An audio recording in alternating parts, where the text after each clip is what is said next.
Hello and welcome to In Service to Transformation with me, your host, Claire Darnell, back again. And this week I'm back with a wonderful guest. I'm back with Kellan. Kellan is a somatic therapist, a breathwork facilitator, and an advocate for adoptees and queer folks. Now, I met Kellan at a wonderful festival this end of this summer called Queer Spirit. It was my first time. I think Kellan maybe had been there before. And we met in a sharing circle for BIPOC folks. And yeah, Kellan just stood out to me as somebody who had a really open heart and just this solidity and stability about them that was so attractive.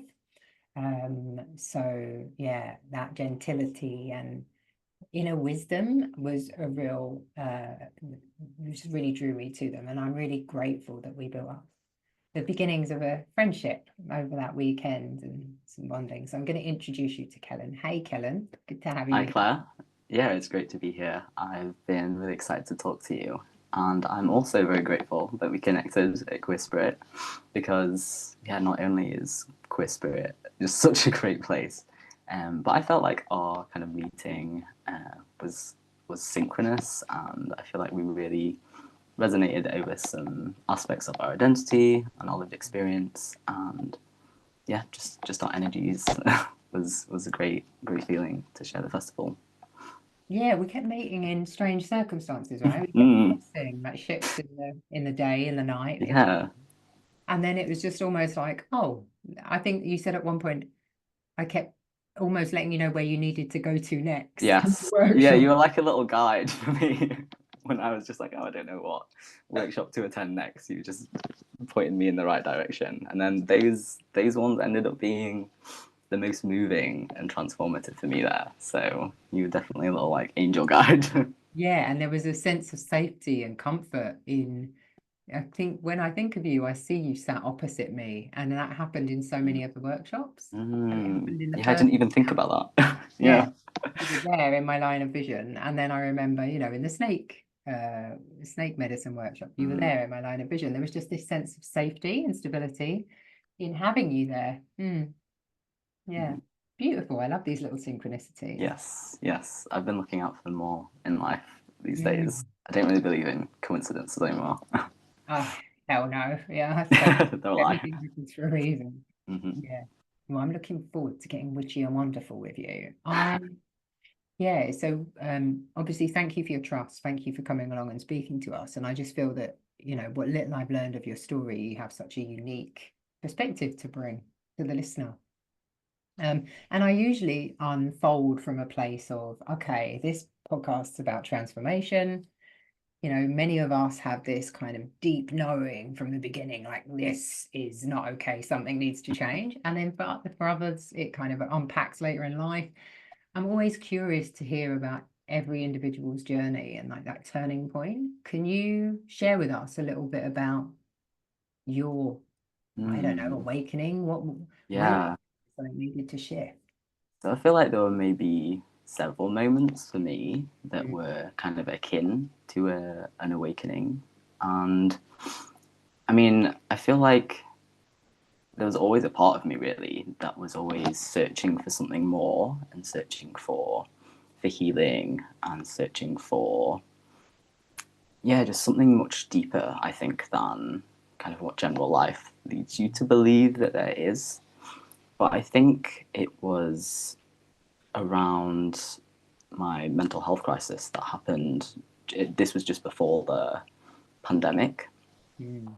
and it was my mental health was pretty terrible then, and there were a lot of symptoms that I was experiencing, like body-based symptoms, but also just like a crushing kind of, like my emotions were just all over all the time. And I got diagnosed, and in quotation marks, because I don't really like diagnoses and I don't really believe in disorders, but I got diagnosed with borderline personality disorder, and ended up in hospital and all of this stuff. And after that, as adoptees, we call it a coming out of the fog, Wow. which kind of draws, I guess, parallels a bit with being a queer person and coming out.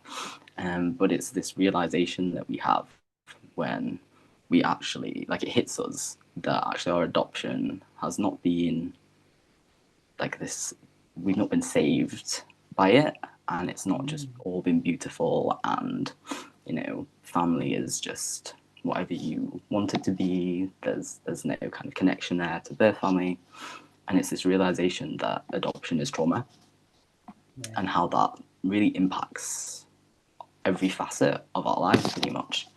And not only that, but just how corrupt the adoption system and the industry is. And I think that for me was a massive turning point where I was like, yeah, it really just, there was so much to process in that, like so many, I guess, what would you call them? Just bombshell moments almost, where it hits you. And I think in that I realized that I had this pre-verbal trauma. And so I'd done like therapies before. I'd done like some talk therapy, some counseling, but it wasn't until I started going into more of the somatic side, kind of working with the body and actually being able to access our trauma from where it's held in the nervous system, that I really felt like I was actually able to heal from that. Because before I kind of felt like the things that were meant to be giving me answers and help, they were kind of just helping me mask more. They were just kind of like, so we need to just fight these thoughts that you have, and you need to just like struggle along and repress further. And yeah, then when I got COVID as well, again, that was kind of that was really triggering, because being ill, it's really triggering for a lot of our sense of worth and like our doing. Like we feel like we have to be doing constantly to have value, and I found it so hard in that sense, as well as the illness of not being able to do stuff because I was that fatigued. And yeah, that's what led me into somatics. And I guess as well, I mean, a lot happened in lockdown for me, because it was after the coming out of the fog that I started to question my gender.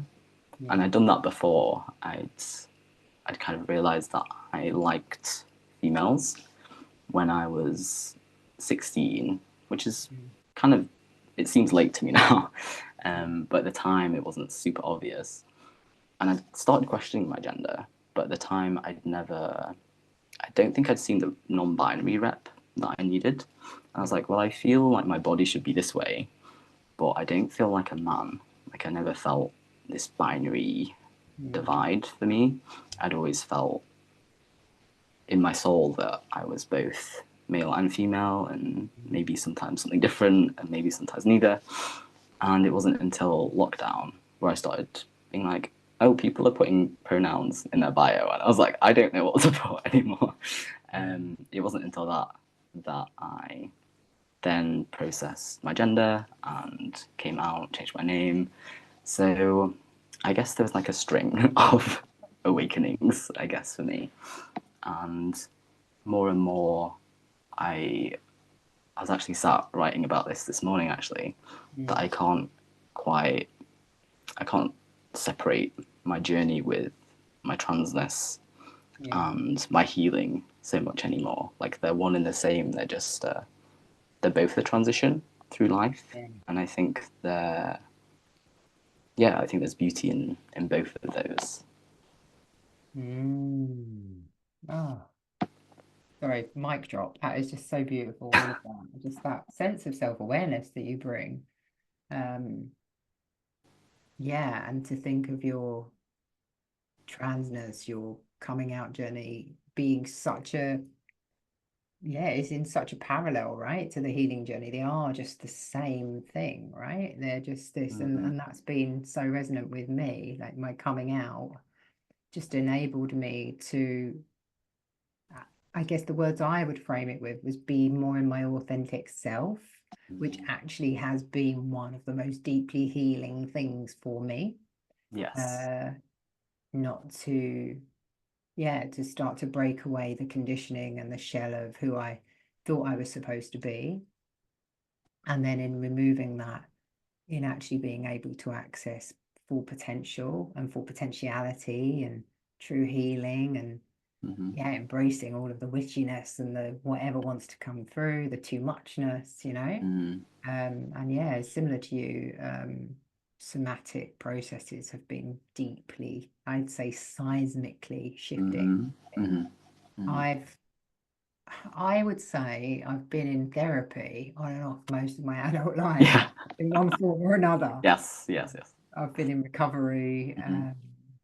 for what was nearly 13 years from alcohol and I was in, you know, and drug misuse. And Yeah. before that, I was in therapeutic settings repeatedly, but Mm. nothing really ever deeply changed. You know, there was no significant and integrated change for me until I started working with the body and allowing the Yes. body to process what it Hmm. had stored, what it had locked in, what it had chosen to hold on as protective mechanisms. So how beautiful, yeah, to, you know, for us to be able to find this pathway, right?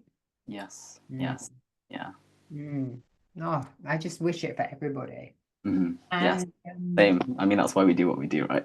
We just want yeah, to share. exactly. Yeah, exactly why we do what we do, right? Because yeah, I just feel like I want people to just feel more of themselves. And but I also, I think I'm going through a transition. I don't know if you, I had a traumatic experience in the summer, Mm. and it really showed me some parts of myself. I was sexually assaulted whilst away in another country with my partner, and I was so surprised by my response to it Mm. because my nervous system kicked in and did what the nervous system needs to do, right? Yeah. The Yeah. nervous system just kicked in and said, Fawn, just stay quiet, small, just do not respond. Don't tell anyone, don't let anyone make a scene. This is not safe. Mm. And I went into almost like a shutdown response. And it was really interesting to me to experience that as somebody who understands the nervous system, as somebody who does the work, as somebody who Mm. facilitates the work. Because what Yeah. I realized is I still had this script of, you should have been able to override that. You should have done something Mhm. differently, you know? So it was a real shadow Yeah. work process, a real Yeah. initiation for me. And Yeah. Wow. so I'm reframing, I guess, yes, for me and for you. Obviously, somatics have been deeply shifting and Mm. they are the medicine. And I also appreciate that for others, that might not be where they're at right now. It Yeah. might not be for them. You know, there are, because we can become quite evangelical about this, you Yes. know, Yeah. this Yeah. Just because work, we're so right? passionate. Yes. Yeah, it's like, Yeah. okay, maybe it's not for everybody, but yeah, I Yeah. wish it was, you know?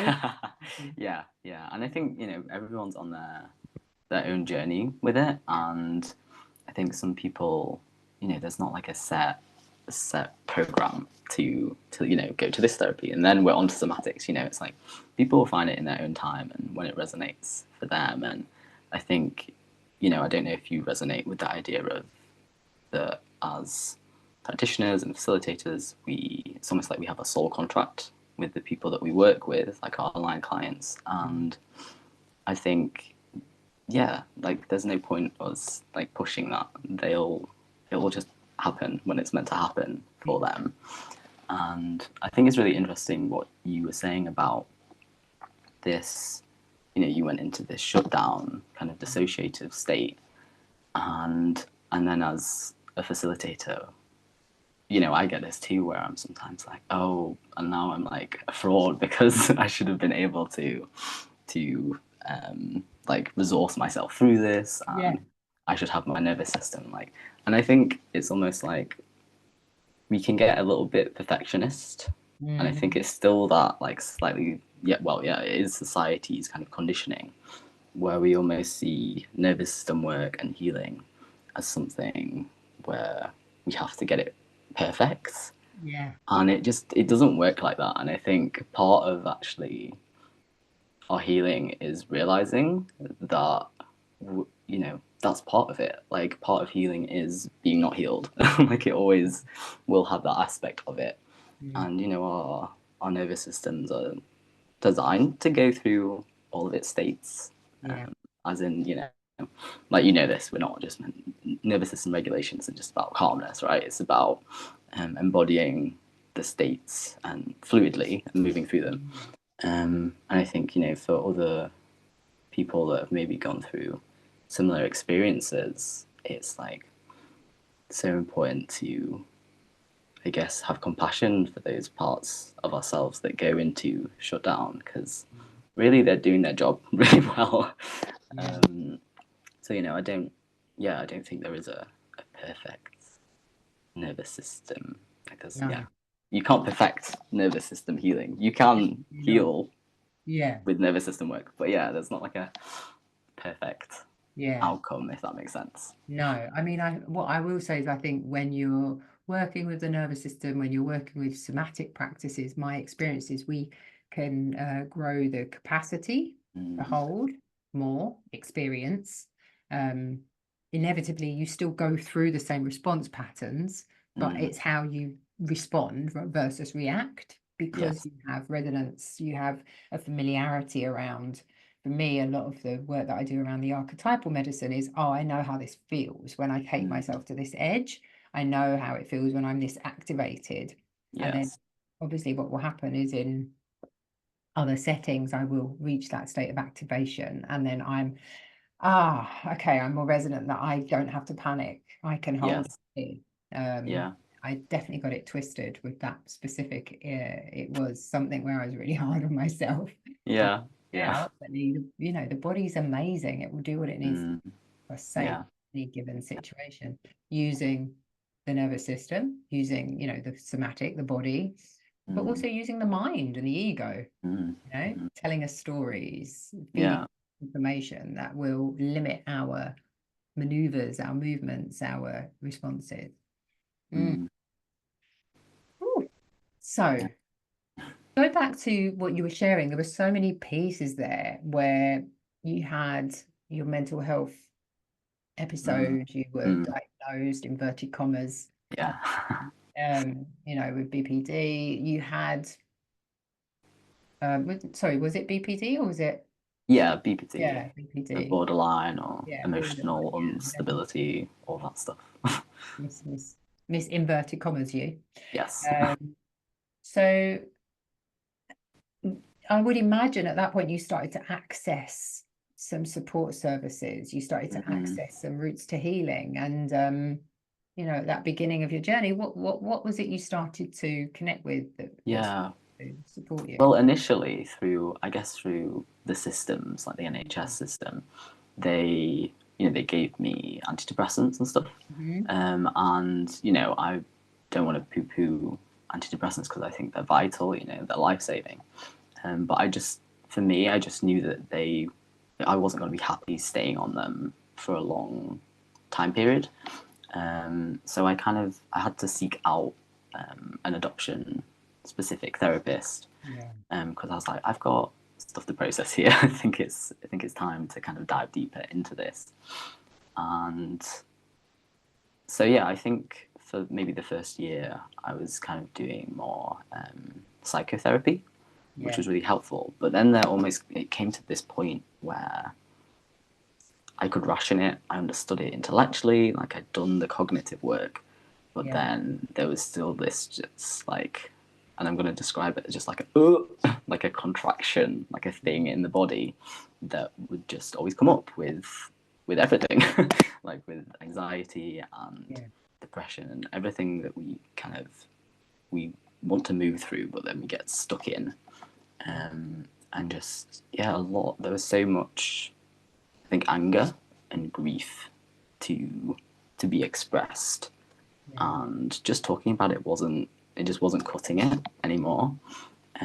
So I kind of started looking for other things, but it wasn't until I got the COVID fatigue that somebody was, oh, you should try breathwork Mm.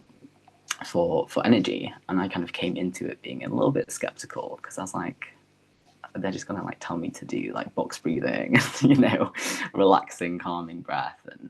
And I was like, I've been breathing all my life, like I'm pretty sure I know how to breathe. Yeah. And then so I was a skeptic, but I tried it because I was quite desperate at this point. Because you know, I'd been studying nutritional therapy. I was doing all the things really that I knew I should have been doing for my body to heal. All the kind of lifestyle changes that I needed to put in place.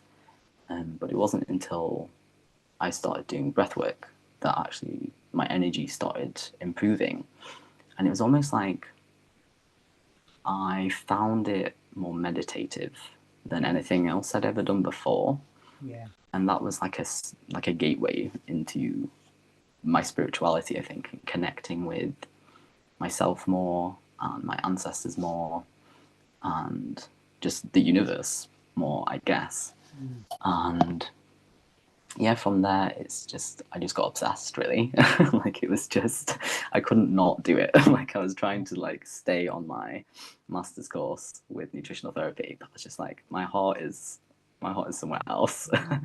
And so yeah, I've done a few different kind of somatic or you know akin to some I guess more embodied than others. But I've done some EFT, so like tapping. Yeah. I've done a little bit of Reiki. I'm just trying to think now. Like somatic experiencing like stuff. Obviously the breath work's been massive for me. And yeah, more recently I've been doing something called root cause therapy.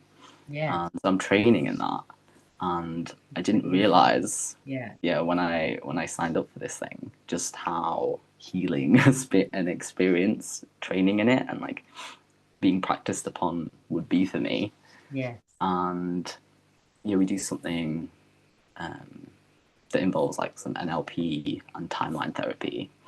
And you know, the purpose of this timeline therapy isn't to go into past lives; it's to change our limiting beliefs that we have.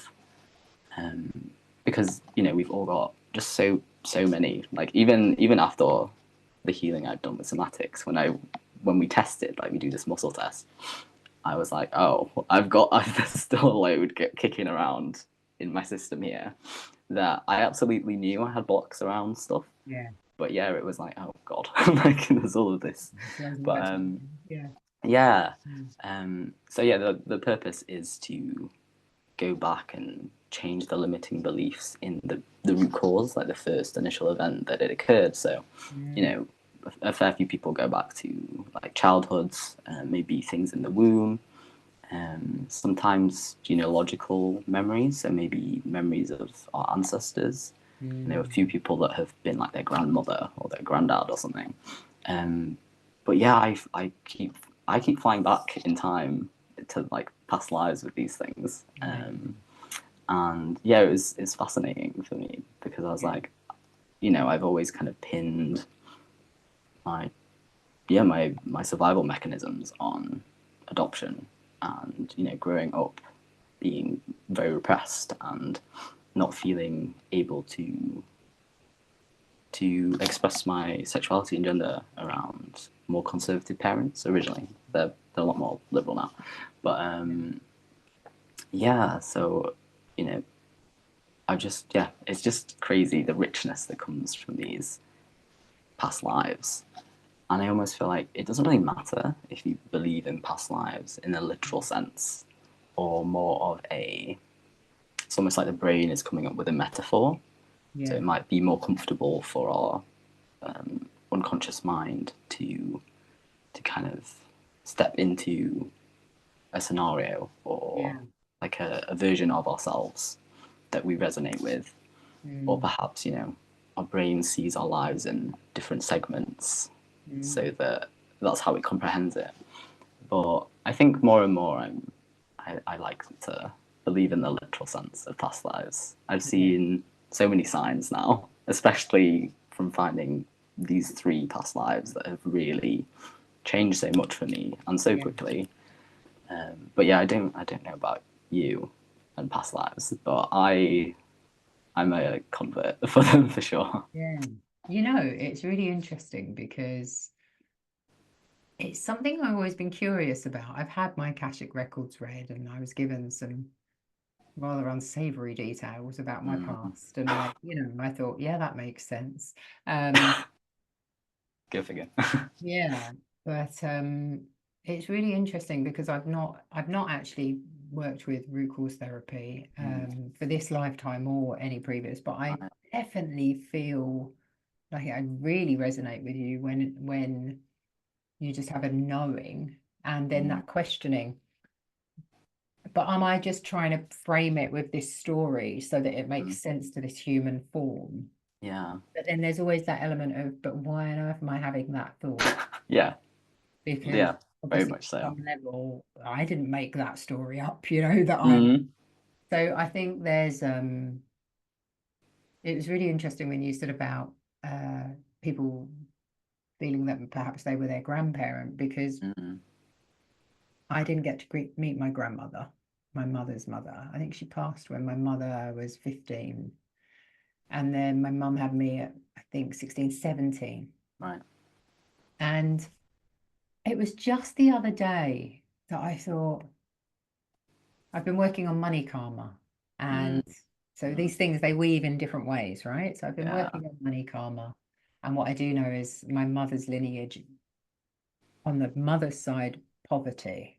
I mean, Mm. real poverty in, women's shelters, in Yeah. not workhouses, but, those kind of Mm. weird communal kind of poorhouses, basically, Mm. and pretty outcast. And yeah, I was just thinking about, through this money karma, it came to me that you need to transmute this, Claire. Like you need to work through all of this money karma because there's great riches on my Mm. mother's paternal side, and Right. then there's great poverty on her mother's. So I Mm. started to work with that energy in January. I feel like I've literally just kind of got to a point where I've closed a loop with it as well. Mm. And as I did that just the other day, I thought, I wonder if I'm reincarnated from my grandmother. And it literally just Mm. landed. Yeah. And I don't know where it came from, but I just thought that would be quite interesting. Yeah. It would fit with some of her characteristics of her story, her life. It would Mm. fit with the fascination that I had in terms of trying to understand who her partner was. My mother was illegitimate, Right. my brother illegitimate. This is why my Mm. mother's mixed race. There's just so much there. And Mm. I've had a photograph, I've still got a photograph of her on my altar. And I've Mm. been working with her. And it's just for me, I just believe in all of these things. Why not? Mm. Why Exactly. not? Exactly. And my thoughts around it are even if it's not true, if it helps you understand yourself more, Yeah. if it helps you connect to, that authenticity, then like who's it hurting? Like it's not hurting you, it's not hurting anyone else. Yeah, Mm. I'm all for that. Because, Yeah. our reality is well, yeah, to a certain degree is what Mm. we think it is. Yeah. So I think it's as true as you think it is. Mm. And I'm really curious, and you can say no, but I'm curious. I'd love to, because obviously you've come more into resonance with this, believing, Mm. yes, okay, I do believe in past life regression. Like I do Mm-hmm. believe in this now. Mm. What are some of these experiences that you've had Mm. around Yeah. past lives? Would you be Yeah. willing to share some Yeah, absolutely. I'd love to stuff share, we can just because share? they've been so mind blowing to me. Wow, yeah, please um, tell us. so yeah, the first one I found was, and I find it quite interesting from a gender perspective as well because Mm. I have this view or this maybe theory, and I don't know if it's an original one, but I have a theory that perhaps that non-binary people, it's almost like their soul has carried these energies from their past lives, and they've got they've had past lives as females and males and maybe other non-binary gender expansive people, Mm. and it's almost like we've integrated that and we've carried it into this life, and our authentic selves are expressing that, like we can't be combined. Yeah. And yes, so the first one I came across was I was actually a mother in like this kind of war-torn area and I had a child, and I was working on like receiving wounds as well. Mm. And that's I think being able to receive is something I've always had blocks with. I've Yeah. always felt very guilty. And, in psychotherapy, I learned that some of that came from my mum and how she was around with her relationship with money and receiving. But yeah, with this like root cause, we go back to when it first started, and it was just so interesting because it was like the kind of house I was in. I'm not exactly sure where it was. It felt maybe Europeanish, European, but I don't know what that word was that came out of my mouth. But I got English, but yeah, it's like it was getting pillaged and people were taking everything away, and I just felt so much like guilt that I couldn't stop them for this child that I had, and it was almost like because things had been taken away, I felt so guilty about that. I then couldn't accept anything new in because I was like, I'm just gonna lose it.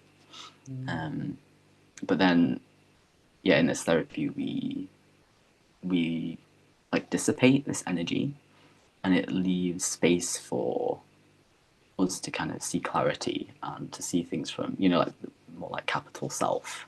Yeah.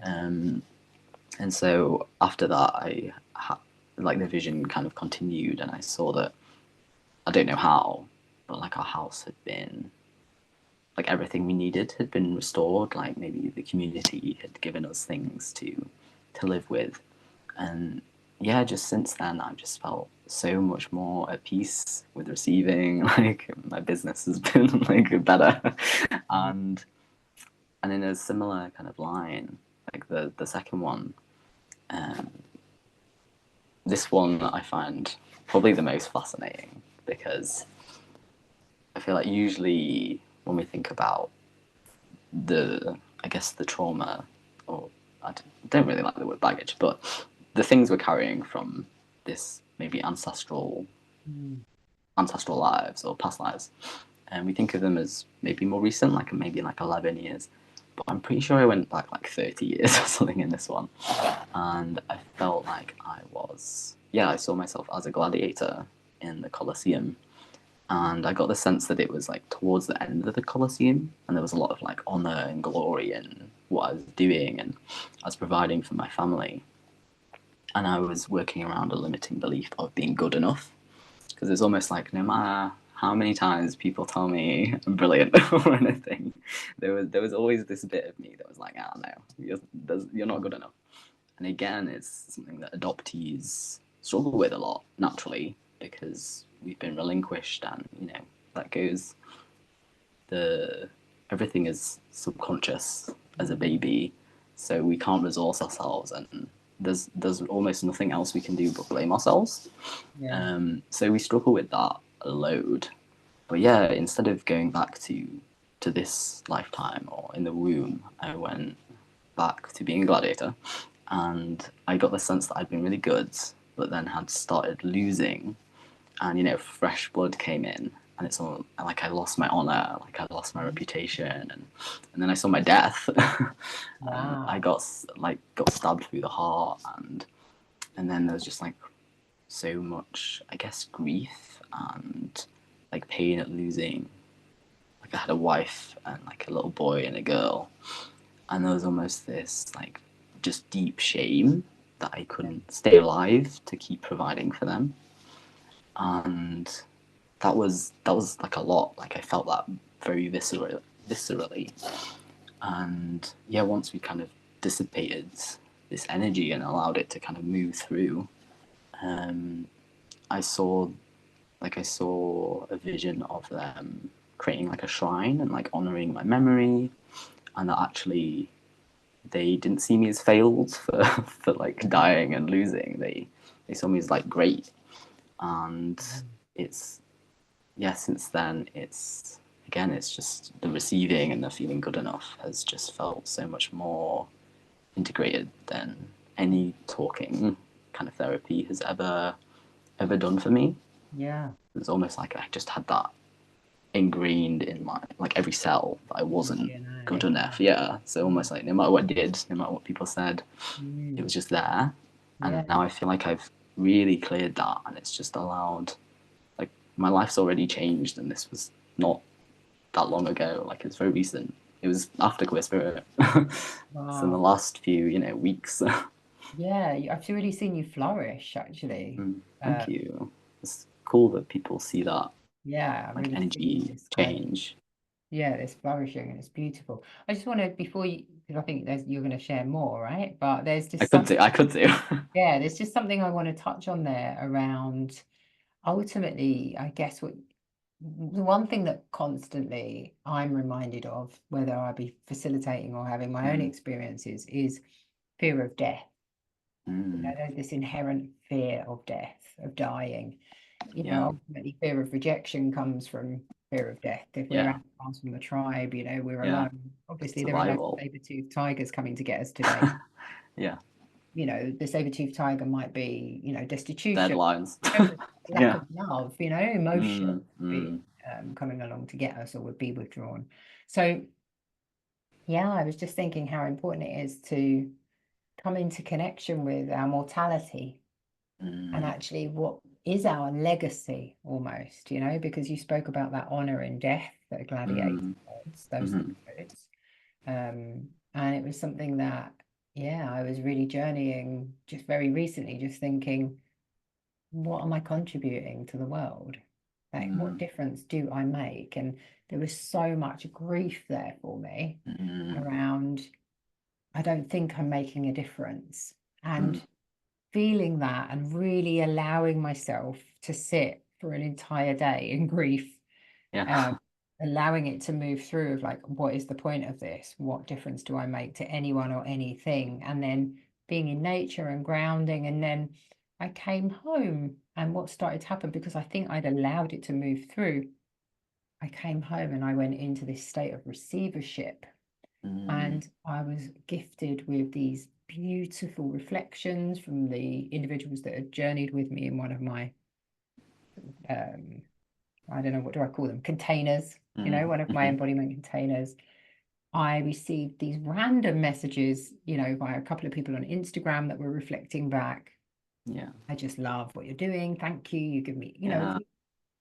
and I just thought, isn't that interesting? Because ultimately, my fear of not enoughness or dyingness or Mm, this no legacy, that was the thing. mm, It was like, I'm not making a difference to the world, I'm of no yeah. value. Yeah. Enabled me to move into this state of, yeah, ultimately abundance, actually. Yeah. Yeah. I think it's sometimes paradoxical in, Mhm. like, I guess, even with people just finding what they want to do and like purpose, is Mm. that sometimes being able to sit in like almost a feeling of there isn't any apart from just being, and when we allow ourselves to not have purpose and to just like be, Yeah. it's almost like in that we that are, yeah, it's like it creates space for stuff to come to us and for, Mm. yeah, the universe to kind of guide us to it when we're not like, I must find it, like grasping Yeah. at things. It just unravels. I Mm. think, yeah, that's something I've found as well. I think in my life, just that when yeah, the less I push, the more clarity and the more things come to me, Yeah. which is very projectory, I know. But I think it applies for a lot of people out there Mm. regarding things like our purpose and what our legacy is supposed to be, and Yeah. yeah. And what, I'm sure you are making a difference. I'm sure you do have a I legacy. hope so. Even if it's to one person, it's good enough. And just for the listener, what Kellan just referred to there was, it's very projector, and that's a category of human design. So human design is an incredible, I don't know, what do we call it? A theory, a structure, a way of, and a I've heard philosophy, it described as an experiment, an as in, I experiment. guess it's, yeah, it's a concept Yeah. and a merging of different, yeah, Mm. systems. Systems, Like, belief patterns. yeah, yeah. But yeah, at the end of the day, I think I've heard it described as you just experiment with it. Like, you Yes. And take what yeah. you need from it and gain what Yes. you need.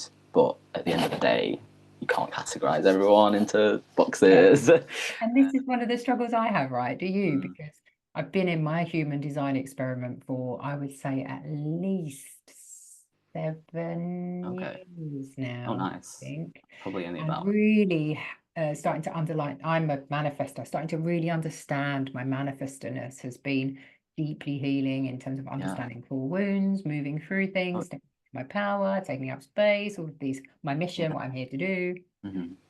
And what is also true is sometimes I think, am I putting myself in a box? Mm, You hmm. know, by adhering and aligning to, yeah, that really resonates. Am I limiting my expression? Am I actually not allowing Mm, myself to have endless energy by telling myself yeah. I need to Yeah. for 80% of the time? Yeah, yeah, like we're not sacral beings, therefore we're gonna be tired. Like it's kind of a self-fulfilling prophecy, maybe. Yeah, is it? It's a bit like Mm. astrology, right? You know? Yeah, yeah, yeah, yeah, All yeah. right. Like I'm a Capricorn, so I'm like doomed to be a workaholic. But Is I that don't believe that. But Capricorns? I mean, I feel like that's the stereotype, right? I don't believe that. I don't. I feel like I'm much more stepping out of that now, Mm, which I feel is big progress for me because yeah, that was how I coped with things. yeah. Growing up was, I didn't really turn to drugs and Mm, kind of escapism like that. I very much was like, no, my escape is gonna look like making myself even better because I don't feel good enough. yeah. So, yeah, I mean, I don't think we're. So with human design, it's an interesting one Mm, because I feel like it does really help to get to know your energy type, so like your authority. So like mine's emotional, so I know that if I'm making decisions, I have to really sit on it and wait for the waves of emotion to like guide me over time. And when I mm, find that peace, and I'm like, that's the right decision. Like I always just trust my body with decisions now. yeah. And what's the other one? Oh, your strategy, like waiting for the invitation. For me anyway, which is a hard one. But yeah, I feel like maybe it's a little bit like you have to know the rules to break them, where it's like work with them, experiment with them, but then they're not limits, like they're just Mhm. guidelines. That's right. And I feel like there are always instances in life where it's like I'm a projector. I might usually, my strategy might be best usually waiting for the invitation, but Yeah. there might be certain instances where actually I break the rule and it works out because Yeah. maybe just the universe is like, hey, here's, you know, nothing, there's no like set rules for Yeah. life. Or I don't know, maybe I didn't realize there was an invitation and just missed it. Yeah, and we But don't want to move into this state of passivity to the point that we just don't, mm, we have inertia, right? And we're yeah, yeah, yeah, doing our purpose. So it's yeah, so nuanced. And I do think that even the role, like the profile in terms mm, of your lines. So I'm a six yes. two. So having they are so, when you start to dive deeper and deeper Yeah. into those, they're really Oh, potent. that's interesting. So do you see the two in your is yeah, it's Wow, the man. sorry, the six. The six, the role model, Yeah. Do you I fully see feel that? it. Yeah. Yeah. Yeah, but not so much the two.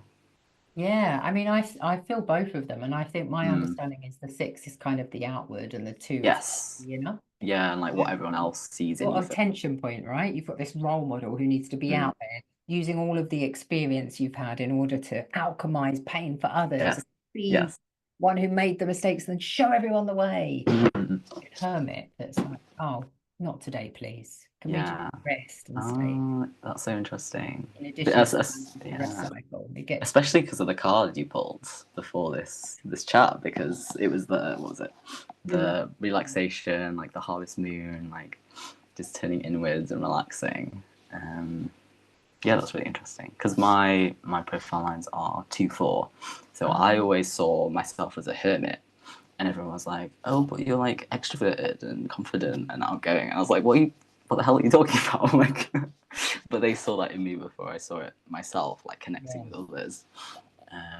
But yeah, I'm quite, I guess, a hermit. Like I'm a social hermit, Mm, and I very much need to balance that alone time and just time to hone my crafts and do my obsessions on my own with mm, this energy of really needing to connect with people and to go outwards and find yeah. community. And I think understanding that has really made a difference in my life. It's just helped me live more in alignment, live more in Yeah. balance, and accept myself more. Like, I think ultimately, we shouldn't need systems to accept parts of ourselves, but society makes that very hard. So I feel like, They're wonderful these access points, right? yeah, these concepts, they help us, and maybe they won't serve us forever, but if they're serving us now, then Yeah. that's Yeah. great, right? Yeah. And I want to kind of dive a little bit there because you used the word community. And Mm. I think a big part of your journey has been your queerness, right? And your Mm. finding community, from what I've Yeah. seen. That obviously on the back of what you shared before, that was kind of the next phase, should we call it? It was another sort of Yes. initiation or stage that you've moved through. Mm. So would you mind sharing with the listeners, tell us Yeah. part of your journey? Yeah, I mean, community is so interesting to me in that I didn't really have any until Mm, maybe the last couple or so years. mm, And, I'd grown up so I'm a transracial adoptee. So I'm from China, but my parents are white, and I grew up in a very white area. mm, And I didn't have that racial mirroring or, yeah, the access to my culture. mm, And I always just felt like the odd one out. And I feel like a lot of people say that about themselves, but I felt like almost just like I didn't even belong on planet Earth quite a lot of the time, like mm, very much like outside to things going on. And yeah, I think it took healing to get to a point where I felt safe enough, I think, to enter into communities and to, yeah, feel safe enough to even just be more authentic with people, making those connections that it's like, well, it feels vulnerable to, I guess, expose yourself, like your mm. truest, or at least truer self, to people, because then if they reject that, that feels like, yeah, it goes back to that death. It feels like death. We're gonna die. Yeah. um, so I think it took me, yeah, stepping into my healing well first, but then community in itself has been so healing for me. Like, Mm, cutie pot groups, like queer POC groups that we're in. It's just like I finally feel like there's people that can see me from from a place of lived experience, yeah. and that was something I think I was very much lacking growing up. So yeah, for me, finding those communities has been deeply healing, and I think it's something that will continue to Mm, to be that for me, because I feel like I feel like I'm only at the beginning of all of this in some ways. Like, yeah. like healing, community, being a somatic therapist. Like, there's so much more of the journey, I think. And but yeah, I think in terms of racial mirroring, that's been really important, really healing for me to see fellow POC people. Like, I just didn't even really, like, I think we related over this, didn't we, at Chris Spirit, Yeah. where we were like, we didn't even see ourselves as people of color Yeah. because we'd just been like, well, our skin color is not dark, therefore we must be white, and it is not at all like that. Like, people don't look at me and think white person like I'm very obviously Chinese or East Asian. Um, so yeah, I think that's been very important to me, and I think it's really important for our nervous systems to have that sense of connection and community. Mm, And yeah, I think I was always reaching out for that, especially with my human design. I think mm, it always been an important part of me to. I'd always really been almost cultivating communities, even when I didn't realize it. So like at uni, I was like kind of a bit of a middle person between like different groups, and I'd yeah. pull them together, and I made a community space for transgender adoptees because I just didn't see that. I guess we're quite a niche grouping, and I just didn't really see many spaces where we could just hang out and talk and connect over our lived experiences. And I think, yeah, I've probably said it like 3 times now, but yeah, I think it's just Well, very I mean, healing. I'm like mesmerized. If you've just seen me, I was like fully locked in then. Yeah. Like the listeners you couldn't see. I was totally zoned in, and I was like, yeah, just Mm, keep going. So you may mhm. have said it 3 times, but 3 times is Right. so beautiful. So yeah, community, that kind of really, I really identify in terms of, that sense of not belongingness, but then just Mm, the different, I'm different. It's like just this feeling yeah. I don't really belong anywhere. What Yes. am I? And the not knowing, and I'm Mm, not. When you spoke earlier actually about being an adoptee, it made me think, wow. The thing that landed in my body was so many of us can feel like we don't belong in our mm, families mhm. when we're actually born from Blood parents. relatives. Yeah. Yeah. And yet, to be in a family that obviously wanted to care for you, Mm, provide for you, and love on you, mm, mm, I can't imagine the sort of the dissonance that that would have mm. created. Yeah, yeah. Well, I think, growing up, I've not lived another. Well, maybe I have lived other lives, but I don't know in this lifetime what it feels like to have grown up with blood relatives. Mm. And growing up, we received all these narratives around adoption that love is love, and well, that's more of a gay thing, but like that just family is like bigger than blood, and blood doesn't Yeah. matter, and And you're so lucky you were chosen. And oh god, that was a big one. yeah, And so yeah, I was just like, well, yeah, we're just a normal family, and it must feel the same. And what I've actually learned is, in this kind of coming out of the fog process that a lot of yeah, adoptees go through as adults, is that it isn't the same, and pretending it is I think very damaging to us. And I think it's very much like a duality of I love my parents, like they are my parents, they are loving, and like any parent, they've tried their best, like they've got their flaws and all this, um, and like they've scarred me in other ways, but yeah, at the end of the day, there's that connection that is not there. Like we don't have the same ancestral lineage, we don't have the mhm, same, my birth culture would have been, well, it is Chinese and East yeah, Asian, and there's a lot of severing, I think, that goes on with adoption, but especially intercountry transracial adoption. And yeah, I didn't really see myself reflected in them. Like I think everyone has insecurities around their body and dysmorphia and things like that. But I think that's potentially heightened with yeah, not having a family that looks like you, yeah, because you're like, well, my head shape is wrong, like my nose is weird, like, mm, and it wasn't weird, it was just different because yeah, I'm East Asian and not yeah, a white European person. Um, so yeah, we receive a lot of these messages that things don't matter when they really, really do. And it's like if you think about conception and in the womb, like we hear our birthing person's voice, like we're connected to their nervous system. mm, We're literally, receiving their hormones, their nutrients, their energy. There's a spiritual connection, I believe, with our birthing persons.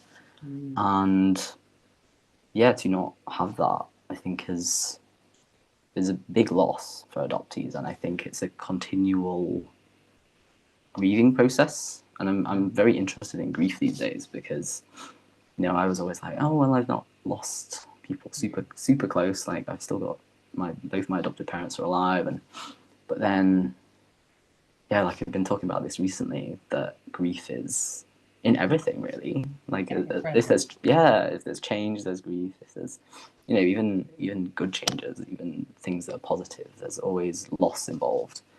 And I think grief is yeah, just as ever present as like change is. We can't stop it, and it's Yeah. not just in the loss of a close one. It's Mm-hmm. in all sorts, like loss of identity, loss of Yeah. culture. I think as a queer person, there's identities that I grieve now, So, for example, I never really resonated with the word lesbian too much, but Yeah. I saw myself as a gay female, and I was in gay female spaces, and now I'm not. Yeah. And that for me feels like a big loss because like I relate with a lot of gay females. I feel, Mm. especially being a non-binary person, I think I still feel that.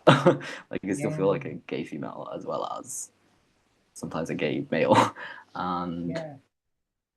yeah, it's, I feel like I miss interacting with women sometimes the same way or with the same ease as I would, especially in toilets. Like everyone's talking in the toilets in Yeah. women's bathrooms, and then yeah, I Yeah. feel like I'm missing like a important social occasion Such an these important days. thing. You know, like that toilet chat is, Yeah, we all know that. exactly.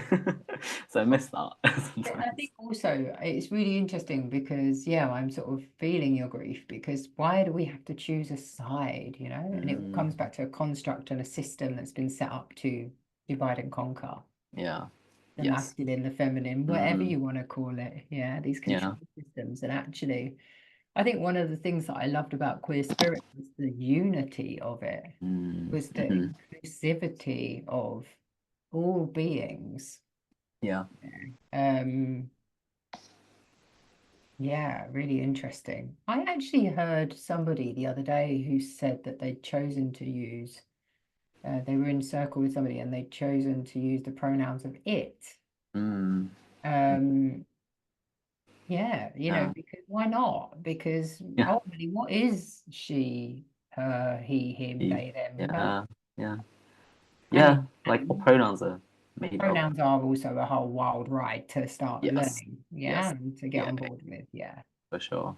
yeah. Yeah, but yeah, I mean, ultimately, everything in life is made up. Like it's all constructs, and when you realize that, you're like, oh Construct and label. Yeah. yeah, yeah. Yeah. And I think it is a really interesting one because I've always struggled a little bit with using it's Mm. and that because I was like, oh, it feels like I'm disrespecting someone. Yes. But then I was at Camp Trans recently, Mm. and well, it goes by it's, and it was saying like, the trees are it, the sky is it, It the was rivers, you. the ocean. It was the Yeah. rivers, the ocean. They're all it, and like they're Mm. beautiful, and we respect those, and we honor them, and probably try and protect them. If we feel Mm. that kind of stewardship towards the planet. So it was like it's not. It's the respect isn't in the pronoun itself; it's in how you use it. And that for me Yeah. was like, oh, like I get it now.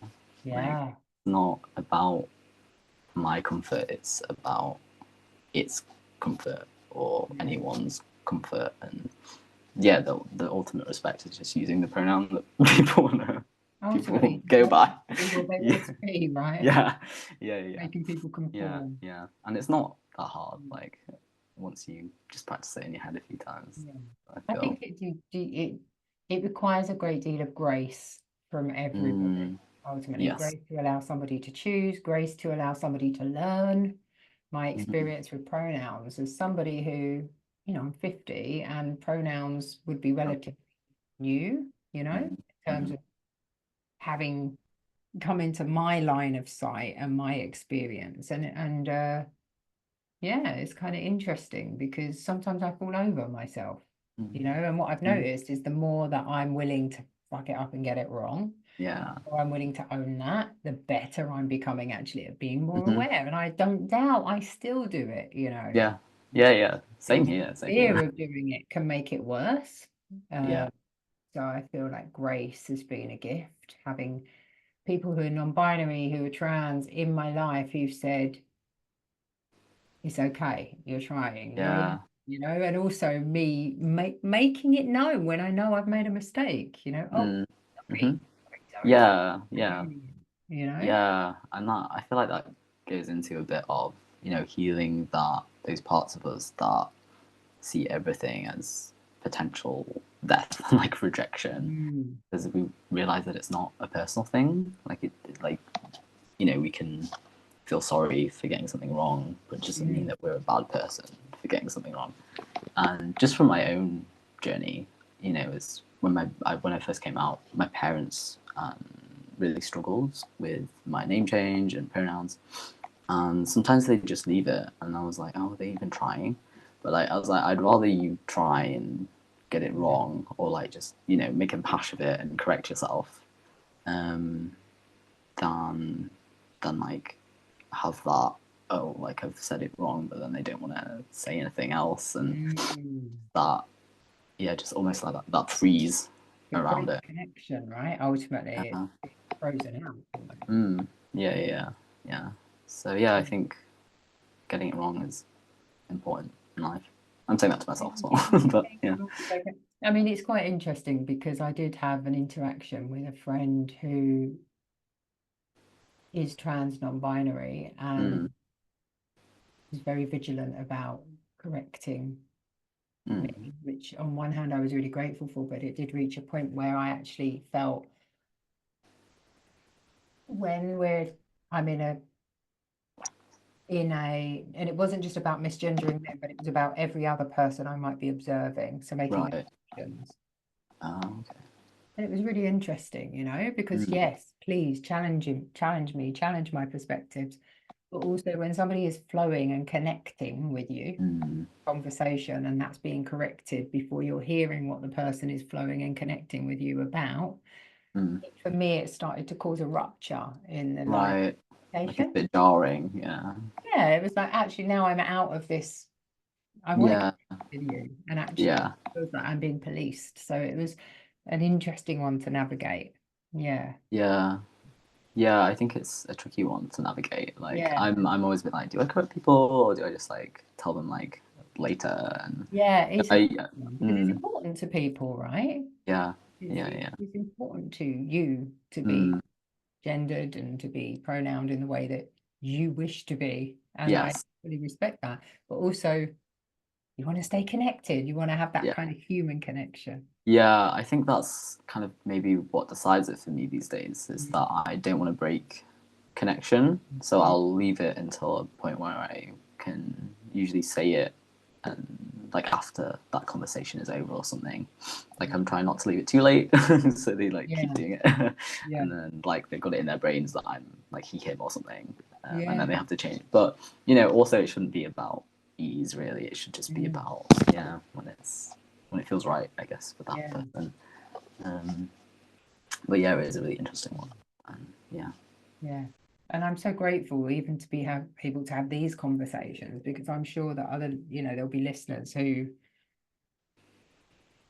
are, navigating these changing use of pronouns or gender descriptions, and who I'm sure will benefit from hearing that it's okay. It's okay to make mistakes. I mess them up sometimes as well. Like it's okay. Like I mess my own up occasionally. This is so nourishing, this conversation. So I'm really mindful of time. And I even wanted to dive a little bit deeper around, you mentioned something earlier about, your soul being resonant with your non-binariness, and I've been coming into connection with this part of our soul, being incarnated or being here for a reason, us choosing the parents that we do. Gosh. This kind of mission to self-actualize through a specific scenario, and our parents accepting the challenge on a soul level too, to be who they are. Just wondering, if you buy that. I feel like it's very much a duality thing again for me, and I'm not gonna pretend like I feel like I've got a lot of healing to do around my adoptive mum still, so maybe that's in there. But I think it's almost like I do buy into it. I do think our souls somehow. I don't know if they read the small text sometimes, but no, I feel like they do. Yeah, choose, and I think they choose maybe at least the themes to heal. And I feel like very much that my soul wanted to be a cycle breaker. Like it wanted, it wanted some challenges, so that it would find the kind of things that I've found now to help not only myself but others, and to break cycles that, you know, aren't just my ancestral or whatever past life cycles, but other cycles as well. But at the same time, I think, yeah, part of me is also like, oh gosh, I wouldn't choose some of this surely. But yeah, but yeah, again, it's like a journey, and you know, sometimes I'm like, I don't think my adopted mum has read our soul contract, but you know, there's time, and if that's not the case, then perhaps that's part of my journey with it. So I feel like it's a bit of a yes and no in some ways, and perhaps sometimes it's true, sometimes it's not true. And again, I kind of feel it's whatever you feel is true is true. And it can change. Yeah. Change your mind at any time. Yeah. So yeah, but I feel like a lot in life is like that, where there's just this duality where you're holding a both and situation, and they seem to contradict each other entirely. And yet both are still true. And I feel like a lot of life is just allowing that. Yeah, totally. Yeah, I mean, don't even get me started on all of the various dimensions that I'm utterly convinced that we're occupying any single time. Another The conversation. more you go down this kind of, we'll have to do another episode, right? Because it's just almost like, oh, okay, so I'm actually living another parallel life in a different dimension right now. And sometimes those parts get a bit mixed up. So yeah, it's kind of interesting, you know, when you really start to dig deep. And why not, right? Why not? Yeah. Yes. And yeah. No, I just have a point there about like science and spirituality, where I feel like a lot of people see them as, again, like a binary, like you're either into science or into spirituality. And as someone that like studied science and you know, did postgrad in sciences, and it's just, I personally feel like they're the same. And I think it's just our kind of society and our culture that's separated them out. And I feel like science and spirituality and the arts and all of this, it's like one and the same. And you know, science again is kind of a construct, like some like white dudes decided what the stats would be on it and what made science like say what is valid and true or not. So yeah, I feel like the most scientific minds are the ones questioning science itself and being like, science has its limits, but apparently the universe doesn't. So like we can't measure everything in the universe, can we? So yeah, that was just a thought that I felt like sharing off that. What a philosophy to share, right? Because yeah, I mean, ultimately, you're correct. Every piece of matter can be explained scientifically, but also can it be explained spiritually? Are they one and the same? There's just this whole no two things interacting. Even if I walk into a chair, you know, and that chair bumps me in the leg and it hurts, my experience of the chair is going to be very different to your experience of observing the chair from where you're stood. And I just feel, yeah, I kind of get it. There's like a scientific basis, but then there's also this. I'm going off on a Piscean one. Okay. Go on forever. I know. Come back to this dimension. To this realm. Okay, so I guess what I'd like to do is shared so many fascinating pieces, and you've touched on some of the pieces that you do, but I'd love for you to share a little bit with people about how they can work with you. You know, if they've been moved by some of the pieces that you've been sharing, they've got identification. How do they, what do you offer? Yeah, so I generally work with fellow queer people and adoptees. And I mean, the best place to find me is probably Instagram, because that's where I like to connect with people on there. I feel like I like to share parts of my journey, and yeah, if people resonate with that, they'll find it on there, I guess. And yeah, I've got like links from my Instagram bios, we can say that, right? We just can't type it now for the Well, algorithm. and I can definitely link everything into the Oh, show. awesome. Yeah. Yeah. So yeah, find me on Instagram if you resonate with what I'm doing and you want to, start working with your nervous system, somatics, and yeah, healing these parts of ourselves that we perhaps haven't been able to access. And I think, yeah, I guess my philosophy with working with people is that, I'm not healing them.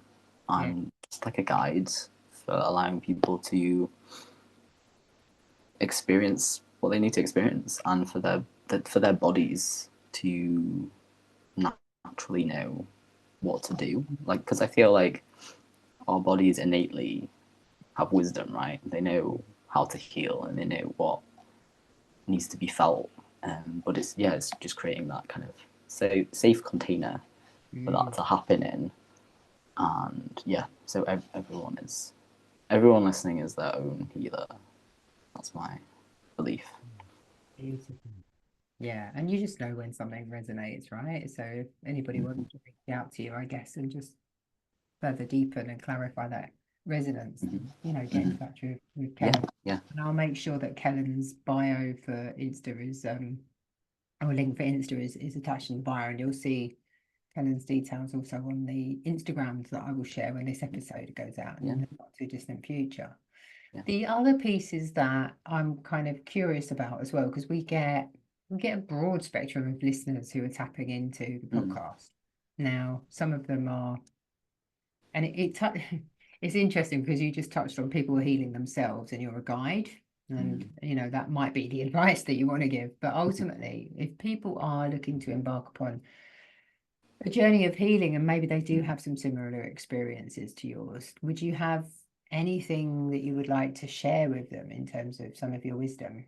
Yeah, I mean, I think first I'd say to not rush it and not Mm. force it, because I feel like when we're doing that, we're already putting our nervous system at a place where it's not gonna feel safe to change and move.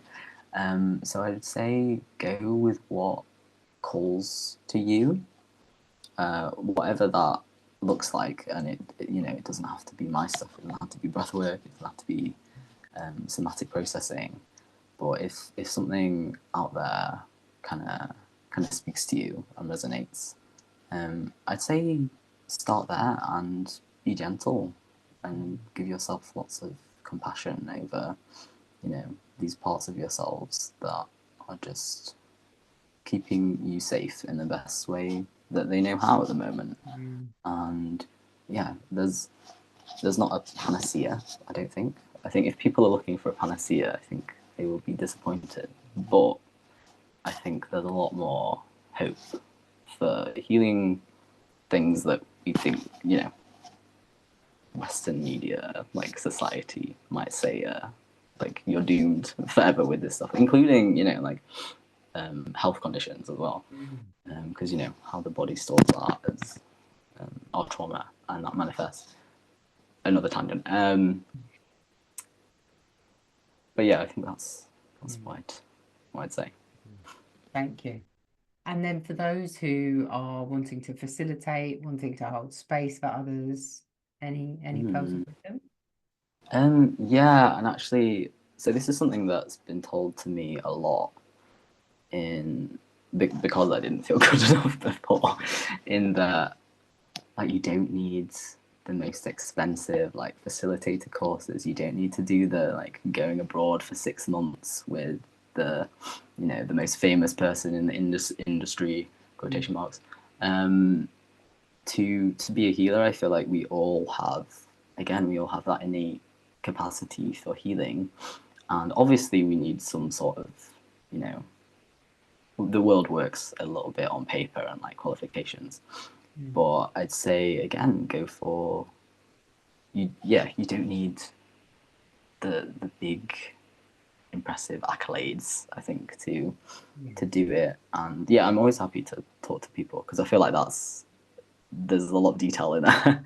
But Yeah. if people ever want to chat to me, yeah, I'm a four line. Like, I love connecting with people one to one, and Oh yeah, I also do work with a wider range of people as well, with like pop-up workshops and sessions, just for people that don't fall into that queer and or adopted grouping. But yeah, I'd say find something that gives you scope, I guess, and that is working with the nervous system, because that's really everything. So if it doesn't involve like some talk about the nervous system, like what are you doing? But I mean, I'd recommend the Center for Healing for People. That's one that I really resonate with, that I'm doing a lot of training with, and I just feel like their way of approaching it is not academic in the sense of like academia, because I thought I was going to be into academics for life, and I've since realized that I really really hate that setup. Like it sucks my soul dry. So yeah, in that, teaching it as if we do have the innate healing capacity that we do already have. So yeah.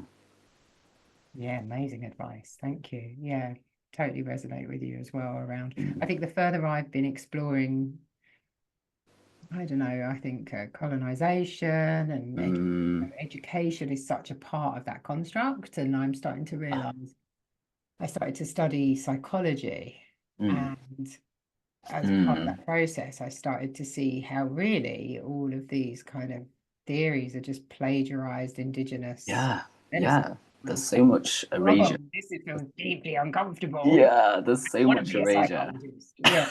Yeah, and that's the thing. Like I always got, I guess, I mean, I can't prophesize things, but sometimes when you get that feeling of something happening when you're older, and I always felt like I would be a therapist, but I was always like, I'm never going to do psychology, and like again, the two just didn't seem to make sense. But now I'm like, oh, now I see why. Like, not that kind of way of doing things. Yeah, and I do feel the world's changing, right? And new therapists, light workers, individuals are allowing themselves to come through with this embodied, lived experience. Yeah. And this humanity coming into the therapy setting, which is so important. Yeah. For your individuals to come to you for your residence, for your medicine, and yes. Yeah. that's so important. Yeah. Yeah. I love that. Helen, thank you. It's been Thank you. I'm so grateful to you, and I have Likewise. to go down back again because there'll be something we could have just gone on so many tangents. I know. Yeah. But yeah, it's been absolutely lovely talking to you, Claire. And yeah, 100% down to do this again. And to see you queer spirit again, hopefully. Yeah, definitely. Yeah. All right, thank you.